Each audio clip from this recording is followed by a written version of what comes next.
അതുകൊണ്ട് പ്രിയപ്പെട്ട സഹോദരന്മാരെ, പരമ്പരാഗതമായി വന്ന നമ്മുടെ ദീനിനെ വലിച്ചെറിഞ്ഞുകൊണ്ട്, ആ ദീനിനെ വലിച്ചെറിഞ്ഞുകൊണ്ട് മൗലവിമാരെ പിന്നാലെ നിങ്ങൾ പോകണ്ട. ഇനിയോ മരിച്ചെടുത്ത് ഖുർആൻ ഓതുമ്പോൾ വഹാബിക്ക് ആലളുകളുണ്ട് അല്ലേ? മരിച്ചെടുത്ത് ഖുർആൻ ഓതുമ്പോൾ വഹാബിക്ക് ആലളകും. അതിൽ വേറെ കിതാബുണ്ടല്ലോ, ആ എണിച്ചോടും. ഇത് ഏത് കിതാബ് അറിയോ? ഈ സർവ്വ വഹാബികൾ നിസ്കരിക്കുമ്പോൾ നിങ്ങൾ ഒരു കോലം കണ്ടിനാ? വഹാബി നിസ്കാരത്തിൽ കൈ കിട്ടുന്ന അങ്ങനെ ഡേഞ്ചർ അല്ലേ? എന്നെ തൊടണ്ട, എൻ്റെ ബാക്കിൽ നിൽക്കണ്ട, ഞാൻ അപകടകാരിയാണ്, ഡേഞ്ചർ സാധനമാണ് ഞാൻ. അള്ളാഹു അവൻ്റെ കയ്യിനെ അങ്ങനെ തന്നെ വിപ്പിച്ചിനി.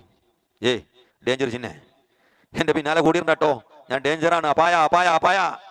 നോക്കി പണ്ട് നൂഹിനബിൻ്റെ കൗമ്, നൂഹിനബിൻ്റെ കപ്പൽ തൂറിയിട്ട് അതിനെ തിന്നല്ലോ എന്നതുപോലെ ഈ കൂട്ടരെ കൊണ്ട് തന്നെ അള്ളാഹു കൈ വെപ്പിച്ചു നെഞ്ചത്ത്. ഞാൻ ഡേഞ്ചറാണ്, എന്നെ തുടരണ്ട, ബാക്കിൽ നിന്ന് പോയിരണ്ട, നശിച്ചു പോവും. ഈ ഡേഞ്ചർ ഇങ്ങനെ വെക്കാൻ ലോകത്ത് ഇവർക്ക് പഠിപ്പിച്ച ഒരു മൗലവിയുണ്ട്. ആരറിയോ? ഷൗക്കാനി എന്ന് പറയുന്നൊരു സാധനമുണ്ട്, വഹാബിയാണ്. ഈ ഷൗക്കാനി എന്ന് പറയുന്ന ചങ്ങായിന്റെ കിതാബാണിത്, ഫതാവ, ഷൗക്കാനിന്റെ ഫതാവ. ഈ ഫതാവയില് മരിച്ചെടുത്ത് ഖുർആൻ ഓതിയാൽ, മരിച്ചെടുത്ത് ഖുർആൻ ഓതാമോ കൂലി കിട്ടുമോ എന്ന് ചോദ്യം ചെയ്യാനോട്. ഇതിന്റെ ഫതാവ കുറെ ഉണ്ട്. 6-ാം വാള്യാണ് ഇതിന്റെ. 6-ാം വാള്യം 3176 പേജ് മുതൽക്ക് നീണ്ട വിശദീകരണം കൊടുക്കുന്നുണ്ട്. 3176 6 ഹദീസുകൾ ഇതിൽ തെളിവ് കൊടുക്കുന്നു. എന്തിന്? മരിച്ചവർക്ക് ഖുർആൻ ഓതി ഹദിയ ചെയ്താൽ അതിന്റെ കൂലി അവർക്ക് കിട്ടും. 6 ഹദീസുകൾ ഞാനല്ല കൊടുക്കുന്നത്, വഹാബിന്റെ നേതാവ് ഷൗക്കാനി ഇതിൽ 6 ഹദീസ് കൊടുത്തിട്ട് അവസാനം പറയാ എന്ത്? വഇന്നമാ അശർനാ ഇലാ ഹാദാ, ഞങ്ങൾ ഇത്ര മാത്രം വിശദീകരിച്ചത്, 6 തെളിവുകൾ കൊടുത്തിട്ട് വിശദീകരിച്ചത്. ലിഅന്ന മുഖാലഫത മാ അത്ബഖ അലൈഹി സലഫു വൽ ഖലഫു, സലഫു സ്വാലിഹീങ്ങളായ മഹാന്മാർ, മുൻഗാമികളായ ആളുകൾ യോഗോപിച്ച കാര്യമാണ് ഇത് ഖുർആൻ ഓതണം എന്ന് പറയുന്നത്. അതിനെതിരാകൽ ഫീ കുല്ലി അസ്രിൻ, എല്ലാ കാലഘട്ടത്തിലും ചെയ്തു വന്ന കാര്യമാണ് മരിച്ചവർക്ക് ഖുർആൻ ഓതുക എന്നുള്ളത്. വകുല്ലി ഖുതുരിൻ, എല്ലാ ഭാഗങ്ങളിലും എല്ലാ നാട്ടിലും എല്ലാ കാലത്തും ചെയ്തു വരുന്ന കാര്യ എന്ത്? മരിച്ചവർക്ക് ഖുർആൻ ഓതൽ. ആരാ പറയുന്നത്? സുന്നിയല്ല, വഹാബിന്റെ നേതാവ്.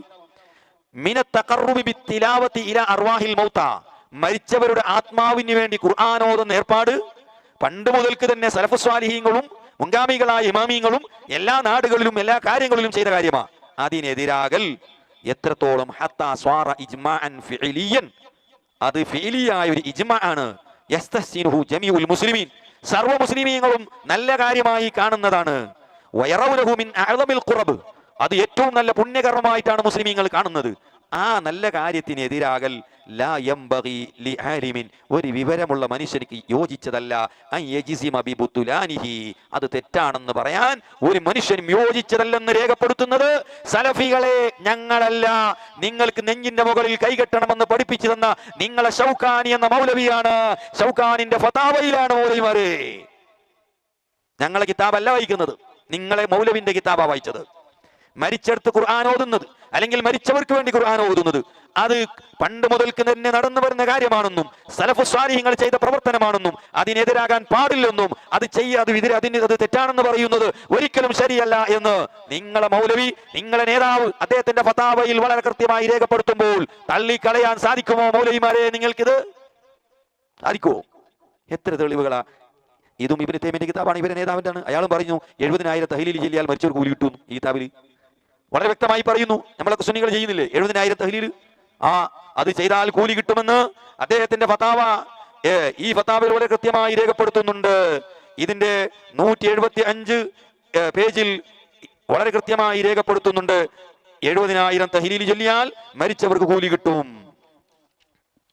സുബ്ഹാനല്ലാഹ്, ഇങ്ങനെ എത്ര സംഭവങ്ങളാണ്.